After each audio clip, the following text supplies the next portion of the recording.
তিনি যা কথা দেন তা যে 100 ভাগ রাখেন তা আরও একবার প্রমাণ করে দিলেন প্রধানমন্ত্রী নরেন্দ্র মোদী।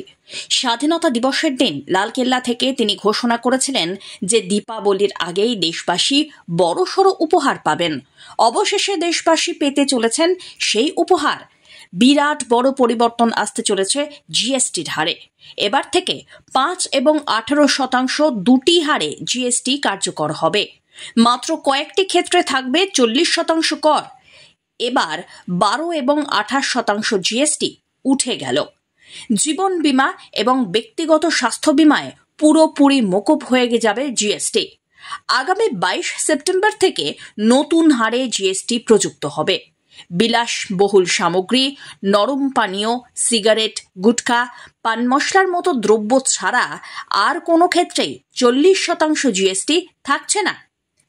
কেন্দ্রীয় অর্থমন্ত্রী নির্মলা সীতারামন সাংবাদিক বৈঠক করে নিজে জানিয়ে দিয়েছিলেন, প্রধানমন্ত্রী দীর্ঘদিন ধরেই তাঁর সঙ্গে আলোচনা চালিয়ে যাচ্ছেন এবং দ্রুতই বৈঠকের মাধ্যমে নিত্য প্রয়োজনীয় জিনিসপত্রের দাম কমানোর কথাও বলেছেন।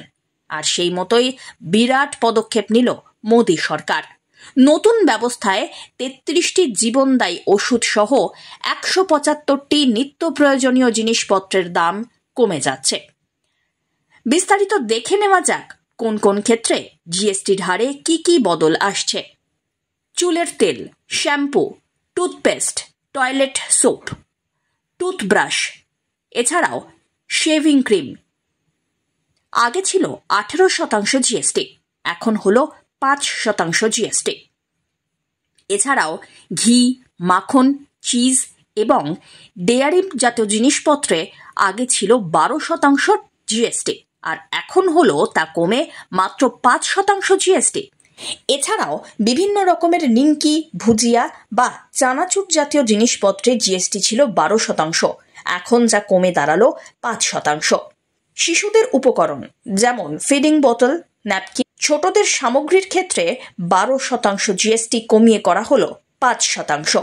চিকিৎসা সামগ্রী যেমন থার্মোমিটার 18% থেকে কমে হলো 5% জিএসটির আওতাভুক্ত। এছাড়াও মেডিকেল গ্রেড অক্সিজেন 12% থেকে জিএসটি কমে হলো 5%-এর আওতাভুক্ত। এছাড়াও সমস্ত রকমের diagnostic kits, glucometer, test strip এগুলিতেও 12% জিএসটির হার কমিয়ে করা হলো মাত্র 5%। এবার থেকে শিক্ষা সামগ্রীর দাম হবে আরও বেশি করে কম, কারণ ভূগোলের map, chart, globe, pencil, sharpener অর্থাৎ পেন্সিল কাটার কল, প্যাস্টেল কালার বা ক্রেয়ন্স, এছাড়াও বিভিন্ন রকমের এক্সারসাইজেস বুক, নোটবুক অর্থাৎ খাতা, ইরেজার অর্থাৎ রাবার, এই সব ক্ষেত্রেই জিএসটি সম্পূর্ণরূপে তুলে নেওয়া হলো। প্রধানমন্ত্রী নরেন্দ্র মোদী বরাবরই নজরে রাখেন কৃষকদের দিকে, আর সেই মতোই ট্রাক্টরের টায়ার, ট্রাক্টরের পার্টস, এছাড়াও বিভিন্ন রকমের কৃষিজাত জিনিসপত্রের জিএসটি হার কমিয়ে মাত্র 5%-তে নামিয়ে আনা হয়েছে। এবার সব থেকে বড় বিষয়, পেট্রোল এবং petrol hybrid, LPG, CNG cars বিভিন্ন রকম ক্ষেত্রে জিএসটি 28% থেকে কমিয়ে এক ধাপে করে নেওয়া হলো মাত্র 18%। এছাড়াও ডিজেল এবং ডিজেলের hybrid cars, motorcycles, motor vehicles for transport goods, এই সব ক্ষেত্রেই 28% জিএসটি কমিয়ে করে দেওয়া হলো 18%। বাদ পড়েনি বাড়ির প্রয়োজনীয় সামগ্রীর ক্ষেত্রেও। এয়ার কন্ডিশনার অর্থাৎ এসিতে 28% জিএসটি কমিয়ে করে দেওয়া হলো 18%। টেলিভিশন অর্থাৎ টিভি, যেগুলি 32 ইঞ্চির বেশি, এলইডি বা এলসিডি টিভি, 28% থেকে কমিয়ে জিএসটি করা হলো 18%।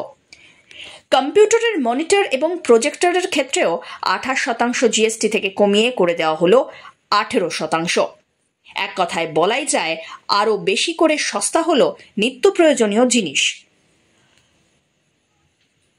তবে একটা কথা না বললেই নয়, প্রথম থেকেই এই জিএসটি নিয়ে কেন্দ্রকে চাঁচা ছোলা আক্রমণ করে এসেছে বিরোধীরা। সেই দলে রয়েছে তৃণমূলও। তবে এবার মুখ্যমন্ত্রী মমতা বন্দ্যোপাধ্যায় কেন্দ্রের এই এত বড় পদক্ষেপ নিয়ে কি মন্তব্য করেন সেটাই এখন দেখার।